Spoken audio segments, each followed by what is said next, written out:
Hindi nyo kayang pagkatiwalaan ng lubos ang isang tao kung hindi nyo siya kilala ng personal. May mga pangyayari kasi na binigay mo ng lahat pero nilalayasan ka pa rin ng tao. Nakaka-relate ka ba dyan? Bibigyan ko po kayo ng top 3 tips para tumagal ang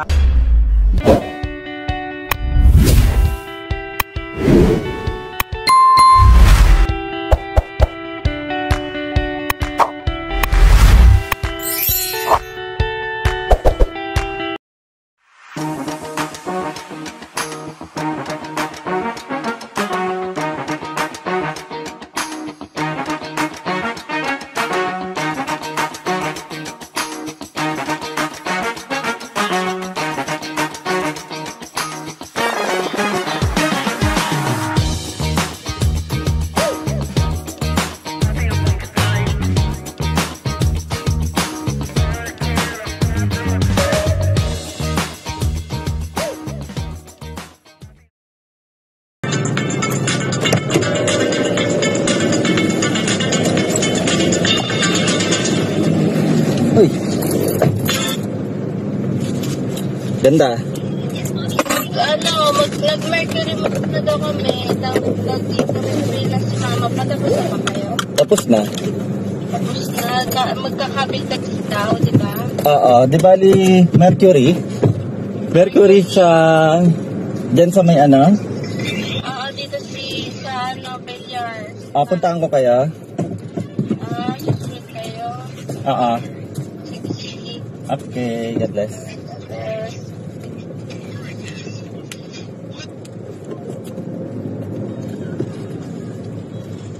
Live tayo. Hello mga katubig. Ayan. Gaway naman mga katubig. Biyahe kami ngayon. Babiyahe mga katubig. Kaming tansa. Punta kaming tansa. Ayan. Makakapag-swimming. Light. 3 minutes in the hour. Hi, Mia. Hi. Hi, vlog. Hi, Mia. Yellow boy. Nanay Peter. Hi, vlog. Welcome, guys. Mag-outing po kami. Yay! Hi, Miyang. Ano nakita natin, Miyang? Hi. Ala, ayun! Nakita mo!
Hi, Mia!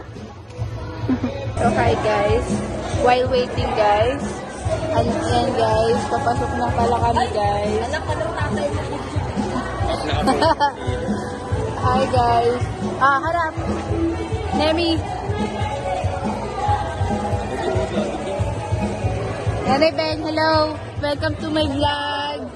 Magbablog kami. Andito kami, ang dami pagkain. Hello!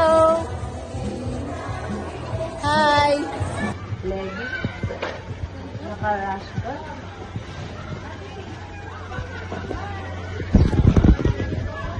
Ito, yun! Saan? Yun! Ay, kumain mo nakahubad. Yan na! Ay ka muna! Clyde! Clyde, hi! I'll be there for you. Sarap! I love you, don't want to live May without biscuit. you. Nothing's gonna change my love for you. You ought to know by now how much I love you. One thing you can be sure of, I'll never ask for more than your love. Nothing's gonna change my love for you. Shout out ka na boy! Hi sa vlog namin! You won't change my whole life too, but nothing's gonna change my love. Yon, ikot kami dyan, no?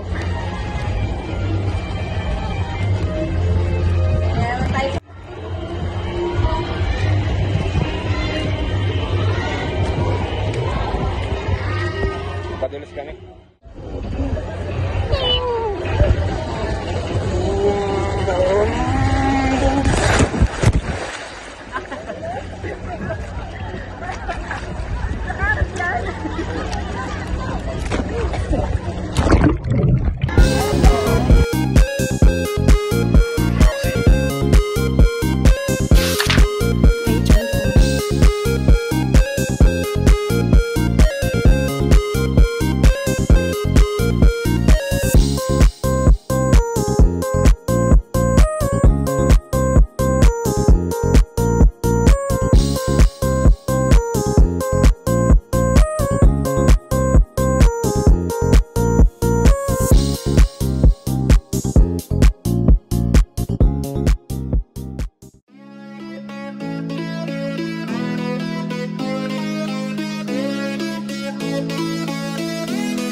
Paalam! Paalam, mga katubig!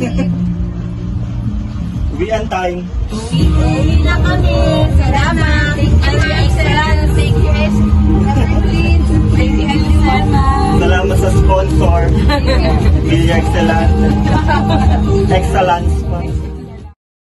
Magandang araw mga katubig. Ako nga po pala si Rick at higit 4 na taon na akong nagseservisyo bilang isang katubig. Sa vlog na to, napanood nyo po ang Katubig Summer Outing 2025. Malapit sa beach compare sa previous team building. May budget na kasi. Malalaman nyo po maya-maya lamang anong connect niyang outing na yan sa episode natin today. Kasi bibigyan ko po kayo ng top 3 tips para tumagal ang ating mga katuwang sa tubigan. Or sa ibang sabi, pagtagal ng empleyado sa negosyo. Hindi ko po kasi prefer ang pagtawag ng empleyado kasi ako din naman nagtatrabaho sa tubigan. At gusto ko parang pamilya ang turing sa akin sa trabaho. Going back sa topic, tandaan niyo po ang word na DEC. D-E-C. First tip, D. D o dasal. Tama po mga katubig, para mapanatili na may katuwang tayo, pinagdarasal po yan. May mga pangyayari kasi na binigay mo ng lahat, pero nilalayasan ka pa rin ng tao. Nakaka-relate ka ba dyan? Hugot yun. Yung tipong sobrang bait mo na, iniwan ka pa, hugot uli. May mga bagay na wala po tayong control. At may mga bagay na may control tayo or influence. Pero sa mga bagay na wala tayong totally control, gaya ng tao na may free will, ipagpasa Diyos na po natin yan. Isama nyo po sa dasal nyo ang kada tao na nagtatrabaho po sa inyong tubigan.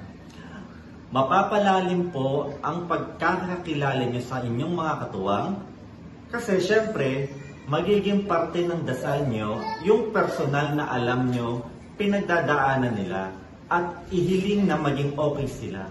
Whether sa health, finances, or other aspeto ng buhay.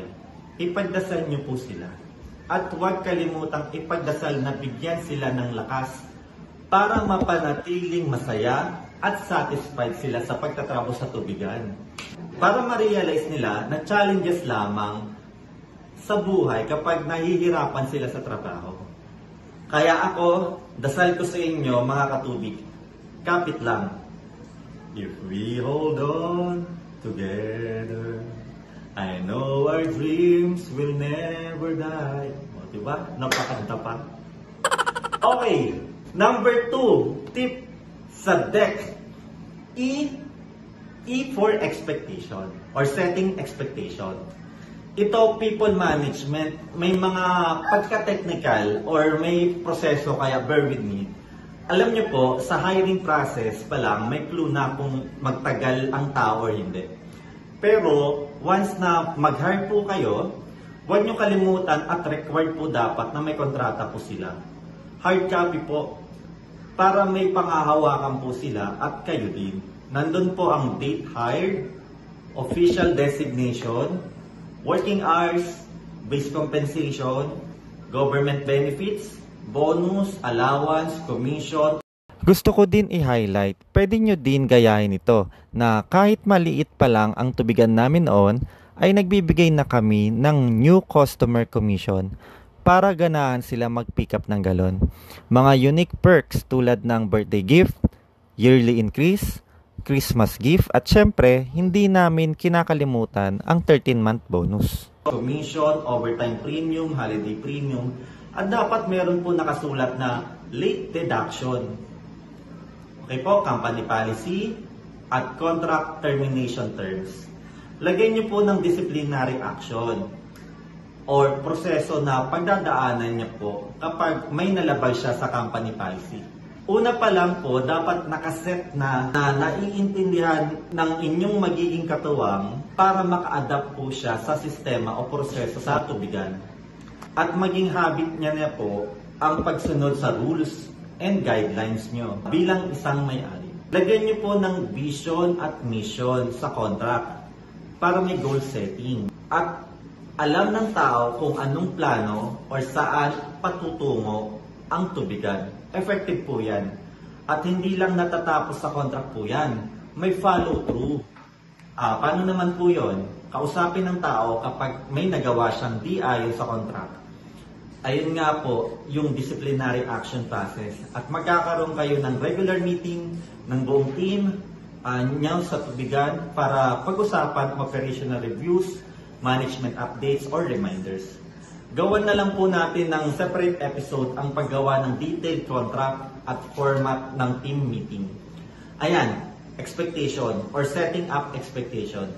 Diyan po may control tayo. So gawin po natin yan para clear at may goal sa tubigan. Parang tubig ni Everclean. Clear. Diba? Nag-promote pa. Number 3 tip, C. Celebrate. Importante po yan. Kung may reprimand, disciplinary action, or coaching, sa contract, dapat po may paraan kayo para ma-recognize yung achievement na nagawa ng team. Halimbawa, kapag nakakuha ang team ng new deals, new customers, gagawa din tayo ng separate episode sa pagpaparami ng customer. Going back dun sa C or celebrate, isa din na pwede i-celebrate ay milestones like work anniversary or company anniversary or birthday. Paraan po ito para ma-increase ang working relationship po ninyo sa isa't isa at mas pakilala nyo ang isa't isa sa personal na level. Hindi nyo po kayang pagkatiwalaan ng lubos ang isang tao kung hindi nyo siya kilala ng personal. Applicable po sa lahat yan. At hindi nyo siya makikilala ng personal kung hindi maganda ang communication at camaraderie sa isa't isa. At ayun na nga, dahil summer 2025, unang tampisaw sa tag-init. Mag-outing po kayo or mag-team building. Effective po yan. Reminder lang po, gawin nyo ito nang naaayon sa budget po ninyo. Magkakaroon din tayo ng separate episode para sa tamang pagbabudget or income expense topic. At pakatandaan, pahalagahan po ninyo ang mga tao na loyal at sumasama sa inyo mula umpisa, mula maliit hanggang papalaki, at hindi kayo iniiwan through ups and downs. Ayan po ang top 3 tips para tumagal ang ating mga katuwang sa tubigan. Dasal, expectation, celebrate. Kayo naman po, baka may mga tips o technique kayo para mapanatiling loyal ang mga katuwang natin sa tubigan. Type nyo naman po sa comment section para mapag-usapan po natin yan. Kung nagustuhan nyo po ang ating episode for today, huwag kalimutang i-click ang subscribe, i-like, at i-share. Malaking tulong po yan sa ating channel. At huwag nyo rin pong kalimutang i-click ang bell icon para ma-notify kayo pag may bago tayong content. Mag-comment din kayo kung may gusto kayong malaman. At sisiguraduhin namin maisama ito sa mga susunod na episode. Shoutout po kay Chef's Hand, Gemmads781 at Scaly Creature 5160. Sila po ang mga unang sumuporta sa pilot episode po natin. At sa mga hindi po nabanggit, i-shoutout ko po kayo sa mga sunod na episode or mag-comment po kayo kung gusto nyo pong magpa-shoutout. Na-appreciate po namin ang inyong suporta. Maraming salamat sa panonood. Enjoy at God bless! Type nyo naman po ang word na team building sa comment section para malaman namin kung sino ang tumatapos ng video at mapasalamatan po kayo. Kung gusto nyo naman po malaman ang sikreto ng matagumpay na tubigan, punta kayo sa episode 1. Ilagay po namin ang link sa ibaba.